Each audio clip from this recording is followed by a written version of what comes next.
আসসালামু আলাইকুম ওয়া রাহমাতুল্লাহি ওয়া বারাকাতুহু। আপনাদের সকলকে জানাই এস.এম. মাহমুদ হাসান আইডির পক্ষ থেকে শুভেচ্ছা ও অভিনন্দন। আপনারা সকলেই জানেন এই আইডির পক্ষ থেকে গুরুত্বপূর্ণ বিষয়ে আলোচনা করা হয় এবং গুরুত্বপূর্ণ বিষয়ে ভিডিও আপলোড করা হয়। সাথে সাথে ইসলামিক টিপস নিয়ে অনেক বিষয় আলোচনা করা হয়। আজকেও আমি আপনাদের সামনে একটি ইসলামিক টিপস নিয়ে এসেছি, তা আলোচনা করব। যাই হোক, আলোচনা শুরু করা যাক। আমরা তো সকলেই চাই দোজখ থেকে কিভাবে বাঁচা যায়, দোজখ থেকে বাঁচতে, দোজখ থেকে ছাড়পত্র আল্লাহ তাআলার কাছে পেতে সকলেই চাই। তো আমরা এটাই কামনা করি যেন আল্লাহ পাক রব্বুল আলামিন আমাদেরকে দোজখ থেকে বাঁচান। তাহলে আমাদের সর্বপ্রথম করণীয় কি দোজখ থেকে বাঁচার জন্য? চলুন আমরা ফিরে যাই সেই রাসূল যিনি আমাদের জন্য এত কিছু করেছেন, তার আদর্শের দিকে ফিরে যাই। নবী করিম সাল্লাল্লাহু আলাইহি ওয়াসাল্লাম এই বিষয়ে কি বলেছেন?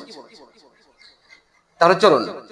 হারিস ইবনে তামিমি তার পিতা থেকে তিনি রাসূল সাল্লাল্লাহু আলাইহি ওয়াসাল্লাম থেকে বর্ণনা করেন, একদিন নবী করিম সাল্লাল্লাহু আলাইহি ওয়াসাল্লাম তাকে কানে কানে বললেন, যখন তুমি মাগরিবের নামাজ থেকে অবসর হবে কারোর সাথে কথা বলবে না এবং পড়বে আল্লাহুম্মা আজিরনি মিনান নার, আল্লাহুম্মা আজিরনি মিনান নার 7 বার পাঠ করবে এবং ওই রাত্রে তুমি মৃত্যুবরণ করবে, তাহলে তোমার জন্য দোজখ থেকে ছাড়পত্র করা হবে, অর্থাৎ দোজখ থেকে তোমাকে মুক্তি দেওয়া হবে।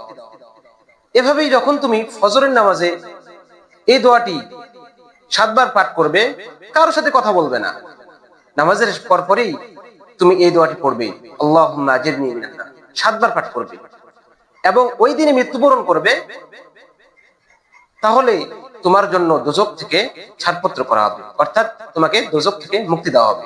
ছোট্ট একটি আমল, কিন্তু দেখেন কত বড় একটা উপকার, কত বড় একটা কল্যাণ আমাদের জন্য দোজখ থেকে ছাড়পত্র করা হবে। আল্লাহ পাক রব্বুল আলামিন আমাদেরকে দোজখ থেকে বাঁচিয়ে দিবেন। তো এই ছোট আমল করার জন্য সকলে আমরা প্রস্তুত থাকব। সাথে সাথে আমরা প্রতিনিয়ত এর উপর আমল করার চেষ্টা করব। আমাদের সারাদিন আমল করতে হবে না, শুধুমাত্র সকাল আর সন্ধ্যায়, সকালে ফজরের নামাজের পর আর সন্ধ্যায় মাগরিবের নামাজের পর ছোট্ট একটা আমল করার কারণে আমরা দোজখ থেকে বেঁচে যাচ্ছি। আল্লাহ পাক রব্বুল আলামিন আমাদের সকলকে আমল করার তৌফিক দান করুক। সকলে বলুন আল্লাহুম্মা আমিন।